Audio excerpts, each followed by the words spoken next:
ದಾವಣಗೆರೆ ದಕ್ಷಿಣದಲ್ಲಿ ಮುಸ್ಲಿಂ ಸಮುದಾಯ ಸಹಜವಾಗಿ ತಮ್ಮ ಹಕ್ಕು ಕೇಳಿದ್ರು.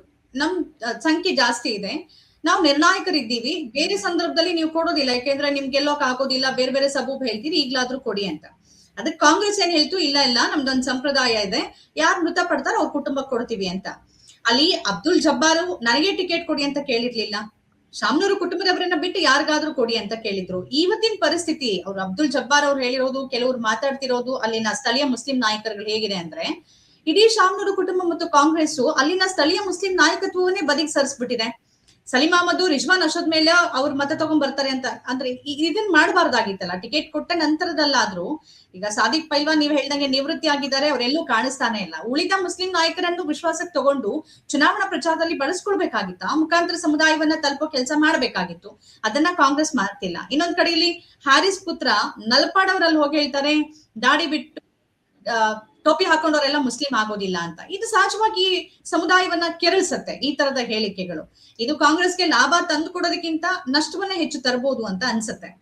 ಇದ್ರ ಬಗ್ಗೆ ಏನ್ ಅನ್ಸುತ್ತೆ ನಿಮ್ಗೆ ಹೊನ್ನಳ್ಳಿ ಅವರೇ? ಕಾಂಗ್ರೆಸ್ಗೆ ಒಂದು ಪರಂಪರಾಗತವಾದಂತ ಒಂದು ಯೋಚನೆ ಇದೆ. ಈಗ ಮುಸ್ಲಿಂ ಸಮುದಾಯ ನಮ್ಮನ್ ಬಿಟ್ಟು ಹೋಗಲ್ಲ ಅಂತ ಹೇಳಿ. ನಮ್ಮನ್ ಬಿಟ್ಟು ಹೋಗಲ್ಲ ಅಂತ ಅಂದ್ರೆ ಸೂಕ್ತವಾದ ಒಂದು ಗೌರವವನ್ನ ನಮ್ಮ ಸಮುದಾಯಕ್ಕೆ ಕೊಡದೇ ಇದ್ರೆ ಮುಂದಿನ ದಿನದಲ್ಲಿ ಯಾವ ತರದ ಪಾಠವನ್ನಾದ್ರೂ ಕಾಂಗ್ರೆಸ್ಗೆ ಕಲಿಸಬಹುದು ಅವರು. ಏನು ಹೈದರಾಬಾದ್ ಇಂದ ಶೇರ್ವಾನಿ ಬರ್ಲಿಲ್ಲ, ಆದ್ರೆ ಬೇರೆದೆಲ್ಲದೂ ಸಹ ಯೋಚನೆಗಳಲ್ಲಿ ಬಂದಿದೆ. ಅಲ್ಲಿ ನಿಧಾನಕ್ಕೆ ಹೆಜ್ಜೆ ಇಡ್ತಾ ಇದೆ. ಇಂತಹ ಸಂದರ್ಭದಲ್ಲಿ ಕಾಂಗ್ರೆಸ್ ಟಿಕೆಟ್ ಕೊಡುವ ಸಂದರ್ಭದಲ್ಲೇ ತಪ್ಪು ಮಾಡಿದೆ. ಈಗ ನೋಡಿ, ಪಾಟೀಲ್ ಹೇಳ್ತಾ ಇದ್ರು, ಈಗ ಇಂಜಿನಿಯರ್ ಬಗ್ಗೆ ಇಂಜಿನಿಯರ್ ಆಗ್ತಾನೆ, ಡಾಕ್ಟರ್ ಬಗ್ಗೆ ಡಾಕ್ಟರ್ ಆಗ್ತಾನೆ, MLA ಮಗ MLA ಆಗ್ಬಾರ್ದ ಅಂತೇಳಿ. ಇಂಜಿನಿಯರ್ ಮಗ ಇಂಜಿನಿಯರ್ ಆಗೋದು, ಓದಿ ಎಂಟ್ರೆನ್ಸ್ ಬರೋದು ಪಾಸ್ ಆಗಿ ಇಂಜಿನಿಯರ್ ಆಗ್ತಾನೆ.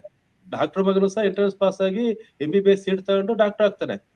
ಆದ್ರೆ MLA ಮಗ ಅವ್ನ ಏನು ಎಕ್ಸಾಮ್ ಬರೀಬೇಕಾಗಿಲ್ಲ, ಅವ್ರ ಅಪ್ಪ ಅವ್ರ ಅಜ್ಜನೇ ಮಾಡ್ತಾರೆ ಎಲ್ಲಾ ಟೆಸ್ಟ್, ಎಲ್ಲಾ ಎಕ್ಸಾಮ್, ಎಲ್ಲಾ ಎಂಟ್ರೆನ್ಸ್, ಎಲ್ಲಾ ತರದ್ದು, ಎಲ್ಲಾ ಡೊನೇಷನ್ ಅವ್ರ ಅಪ್ಪ ಅಮ್ಮನೇ ಮಾಡ್ತಾರೆ.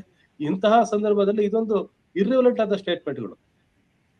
ಆಯ್ತು, ಸಂಪ್ರದಾಯ ಇದೆ, ಕೊಡ್ಬೇಕು, ಯಾರು ಈಗ ಸತ್ತಿರ್ತಾರೆ, ಯಾರೊಬ್ಬ ನಾಯಕರು ಸತ್ತಿರ್ತಾರೆ, ಅವರ ಕುಟುಂಬದವರಿಗೆ ಕೊಡ್ಬೇಕು, ಬಹಳ ವರ್ಷದಿಂದ ನಾವು ಪಾಲಿಸ್ಕೊಂಡು ಬಂದಿದೀವಿ ಅಂತ ಹೇಳ್ತಾರೆ, ಸರಿ. ಆದ್ರೆ ದಾವಣಗೆರೆ ಸ್ಥಿತಿ ಸ್ವಲ್ಪ ಬೇರೆ ತರನೇ ಇತ್ತು. ಒಂದು ಅವಕಾಶವನ್ನು ಕೊಡ್ಬೋದಿತ್ತು. ಕರ್ನಾಟಕದಲ್ಲಿ ಎಷ್ಟು ಜನ ಮುಸ್ಲಿಂ ಜನಸಂಖ್ಯೆಗೆ ಅನುಗುಣವಾಗಿ ಸ್ಥಾನವನ್ನು ಕೊಟ್ಟಿದೆಯಾ ಕಾಂಗ್ರೆಸ್? ಕೊಟ್ಟಿಲ್ಲ. ಒಂದು ಅವಕಾಶ ಇದೆ, ಬೇರೆ ಕಡೆ ಕೊಡ್ಲಿಕ್ಕೆ ಆಗೋದಿಲ್ಲ. ಇಂತಹ ಸಂದರ್ಭದಲ್ಲಿ ಒಂದೇನೋ ಮಾಡಬಹುದಿತ್ತು. ಆದ್ರೆ ಈಗ ಎಲ್ಲಾ ತೀರ್ಮಾನಗಳನ್ನ ದಾಟಿ ಬಹಳಷ್ಟು ದಾರಿ ಈಗ ಮುಂದೆ ಸಾಗಿ ಬಂದ್ಬಿಟ್ಟಿದೆ ಕಾಂಗ್ರೆಸ್.